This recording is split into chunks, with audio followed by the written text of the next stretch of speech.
Hello students, this is third video of lesson 11th biotechnology. So myself Sarita, biology lecturer, Government Girls Senior Secondary School Jindala. We have studied recombinant DNA, gene transfer and gene cloning and origin of replication. ਇਹ chromosome ਦੇ ਵਿੱਚ ਕੋਈ specific sequence ਹੈ DNA ਦੀ ਜਿਸ ਕਾਰਨ ਜਿਹੜੀ ਸਾਡੀ desired gene ਹੈ ਉਹ ਵੀ ਪਲਾਸਮਿਡ ਦੇ ਨਾਲ ਰੈਪਲੀਕੇਟ ਕਰਦੀ ਹੈ due to the presence of origin of replication.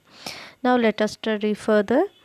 Let us now focus on the first instance of construction of artificial recombinant DNA molecule. ਸਭ ਤੋਂ ਪਹਿਲਾਂ artificial recombinant DNA molecule ਦੀ formation ਕਿਸ ਤਰ੍ਹਾਂ ਹੋਈ? So construction of the first recombinant DNA ਜਿਹੜਾ ਹੈਗਾ arise ਹੋਇਆ due to the possibility of linking of gene encoding antibiotics resistance with the native plasmid of salmonella typhimurium. ਸੋ ਸਭ ਤੋਂ ਪਹਿਲਾਂ ਜਿਹੜੀ ਜੀਨ ਇਨਕੋਡ ਕਰਦੀ ਸੀ for antibiotic resistance antibiotics means ਕਿ ਡਰੱਗਸ ਹੁੰਦੀਆਂ ਜਿਹੜੀਆਂ ਕਿ ਬੈਕਟੀਰੀਆ ਨੂੰ ਕਿਲ ਕਰਦੀਆਂ ਸੋ ਐਂਟੀਬਾਇਓਟਿਕ ਰੈਜ਼ਿਸਟੈਂਸ ਦਾ ਮਤਲਬ ਹੈ ਕਿ ਉਹ ਰੈਜ਼ਿਸਟੈਂਸ ਪੈਦਾ ਕਰਨਾ ਮੀਨਸ ਕਿ ਐਂਟੀਬਾਇਓਟਿਕਸ ਉਹਨਾਂ 'ਤੇ ਅਸਰ ਨਹੀਂ ਕਰਦੇ ਸੋ ਸਭ ਤੋਂ ਪਹਿਲਾਂ ਇਸ ਤਰ੍ਹਾਂ ਦਾ ਪਲਾਸਮਿਡ ਤਿਆਰ ਕੀਤਾ ਗਿਆ ਜਿਸ ਦੇ ਵਿੱਚ ਐਂਟੀਬਾਇਓਟਿਕ ਰੈਜ਼ਿਸਟੈਂਸ ਜੀਨ ਇੰਟਰੋਡਿਊਸ ਕੀਤੀ ਗਈ ਜਿਸ ਦੇ ਕਾਰਨ ਉਹ ਪਲਾਸਮਿਡ ਜਦੋਂ ਬੈਕਟੀਰੀਆ ਦੇ ਵਿੱਚ ਗਰੋ ਕਰਨਾ ਸ਼ੁਰੂ ਕੀਤਾ ਅਤੇ ਉਸ ਦੇ ਨਾਲ ਜਿਹੜੀ ਉਹ ਸਾਲਮੋਨੈਲਾ ਟਿਮਫੀਮਿਊਰੀਅਮ ਸੀ ਜਿਹਦੇ ਵਿੱਚ ਇੰਟਰੋਡਿਊਸ ਕੀਤਾ ਉਹ ਇੱਕ ਤਰ੍ਹਾਂ ਐਂਟੀਬਾਇਓਟਿਕ ਰੈਜ਼ਿਸਟੈਂਸ ਹੋ ਗਿਆ ਉਸ ਦੇ ਉੱਪਰ ਐਂਟੀਬਾਇਓਟਿਕਸ ਦਾ ਅਸਰ ਹੋਣਾ ਬੰਦ ਹੋ ਗਿਆ ਸੋ ਐਂਟੀਬਾਇਓਟਿਕਸ ਕੀ ਹੈ ਜਿਹੜੀਆਂ ਡਰੱਗਸ ਹੁੰਦੀਆਂ ਜਿਹੜੀਆਂ ਕਿ ਕਿਲ ਕਰਦੀ ਬੈਕਟੀਰੀਆ ਦੇ ਵਿੱਚ ਐਂਟੀਬਾਇਓਟਿਕ ਰੈਜ਼ਿਸਟੈਂਸ ਜੀਨ ਇੰਟਰੋਡਿਊਸ ਕਰਨ ਦੇ ਨਾਲ ਉਹਦੇ ਵਿੱਚ ਜਿਹੜੀਆਂ ਇਸ ਤਰ੍ਹਾਂ ਦੀਆਂ ਕੁਆਲਿਟੀਜ਼ ਆ ਗਈਆਂ ਜਿਸ ਦੇ ਕਾਰਨ ਉਹਦੇ ਉੱਪਰ ਕੋਈ ਐਂਟੀਬਾਇਓਟਿਕਸ ਦਾ ਅਸਰ ਨਹੀਂ ਹੋਇਆ so after that Stanley Cohen and Herbert Boyer ਦੋ ਸਾਇੰਟਿਸਟ ਜਿਨ੍ਹਾਂ ਨੇ ਰੀਕੋਂਬੀਨੈਂਟ DNA 'ਤੇ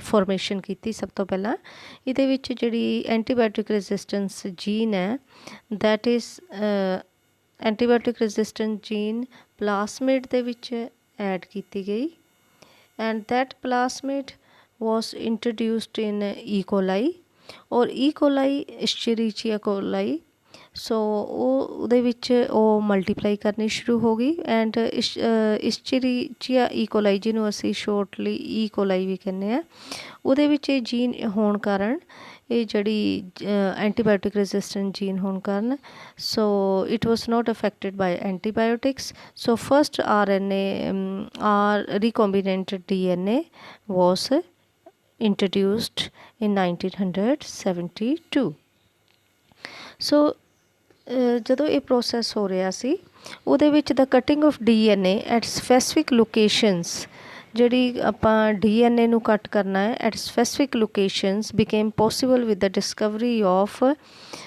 ਜਿਹੜੀਆਂ ਇਹ with discovery of molecular scissors ਜਿਨ੍ਹਾਂ ਨੂੰ ਰਿਸਟ੍ਰਿਕਸ਼ਨ ਐਂਜ਼ਾਈਮਸ ਵੀ ਕਿਹਾ ਜਾਂਦਾ ਹੈ so cut piece of DNA was then linked with the plasmid so DNA ਜਿਸ ਤੋਂ ਅਸੀਂ ਡਿਜ਼ਾਇਰਡ ਜੀਨ ਲੈਣੀ ਹੈ ਜਿਸ ਤਰ੍ਹਾਂ ਇਹਦੇ ਵਿੱਚ ਅਸੀਂ ਲੈ ਰਹੇ ਹਾਂ ਐਂਟੀਬਾਇਓਟਿਕ ਰੈਜ਼ਿਸਟੈਂਟ ਜੀਨ ਉਹਨੂੰ DNA ਨੂੰ ਕੱਟ ਕਰਨਾ at a specific positions at that time molecular scissors were used ਜਿਨ੍ਹਾਂ ਨੂੰ ਅਸੀਂ ਰਿਸਟ੍ਰਿਕਸ਼ਨ ਐਂਜ਼ਾਈਮਸ ਕਹਿੰਦੇ ਹਾਂ ਉਹ ਇੰਟਰੋਡਿਊਸ ਹੋਈਆਂ cut piece of DNA was linked with the plasmid DNA so this is cut piece of DNA it is ਇਹ ਜਿਹੜੀ ਪਲਾਸਮਿਡ ਦੇ ਨਾਲ ਇੰਟਰੋਡਿਊਸ ਕੀਤੀ ਗਈ ਪਲਾਸਮਿਡ ਜਿਹੜੇ ਹੈ extra chromosomal DNA present in the bacteria so plasmid DNA acts as vectors ਇਹਦਾ ਦੂਸਰਾ ਨਾਮ ਆਪਾਂ ਇਹਨੂੰ vectors ਵੀ ਕਵਾਂਗੇ ਸੋ ਇਹ ਟ੍ਰਾਂਸਫਰ ਕਰਦੇ ਆ ਵੈਕਟਰ ਮੀਨਸ ਇਹ ਕੈਰੀ ਕਰਦੇ ਆ this transfer the piece of DNA ਆ ਜਿਹੜਾ ਪੀਸ ਹੈ DNA ਦਾ ਦਿਸ ਵਨ ਜੋ ਡਿਜ਼ਾਇਰਡ ਕੈਰੈਕਟਰਸ ਹੈ ਅਟੈਚ ਟੂ ਇਟ ਜਿਹੜਾ ਉਹਦੇ ਨੂੰ ਅਟੈਚ ਹੋ ਜਾਂਦਾ ਉਹਨੂੰ ਟ੍ਰਾਂਸਫਰ ਕਰਨਾ ਹੈ the piece of DNA attached to it this probably known as ਜਿਸ ਤਰ੍ਹਾਂ ਕਿ ਮੋਸਕੀਟੋਸ ਦੇ ਵਿੱਚ ਜਿਹੜੀਆਂ ਮੋਸਕੀਟੋਸ ਹੈ they carry the malarial parasites into the human body ਇਸ ਕਰਕੇ ਜਿਹੜੇ ਮੋਸਕੀਟੋਸ ਹੈ ਉਹ ਵੀ ਇੱਕ ਤਰ੍ਹਾਂ ਦੇ ਵੈਕਟਰਸ ਹੈ ਜਿਹੜੇ ਕਿ ਪਲਾਸਮੋਡੀਅਮ ਨੂੰ ਕੈਰੀ ਕਰਦੇ ਆ from one place from one humans to another plasmid can be used as a vector to deliver the alien piece of DNA into the host organism।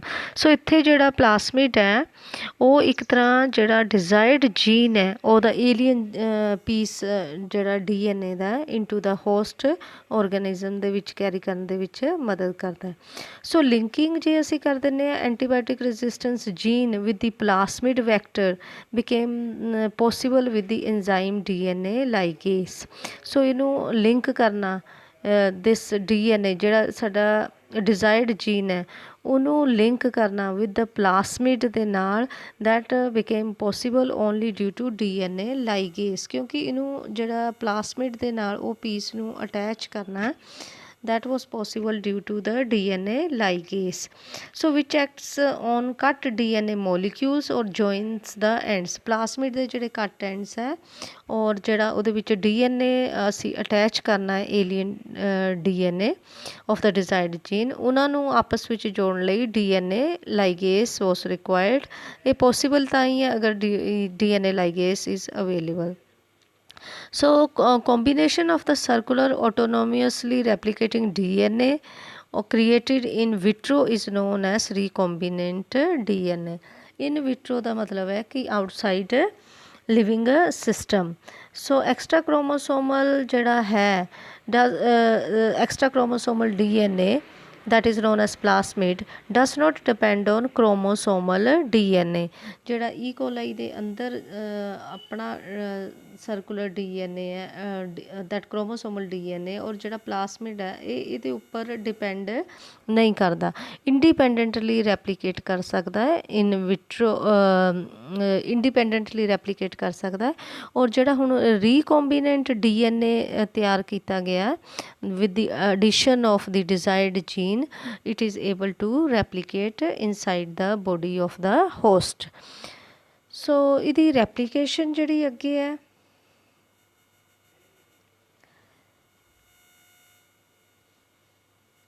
so here it could replicate in the host body।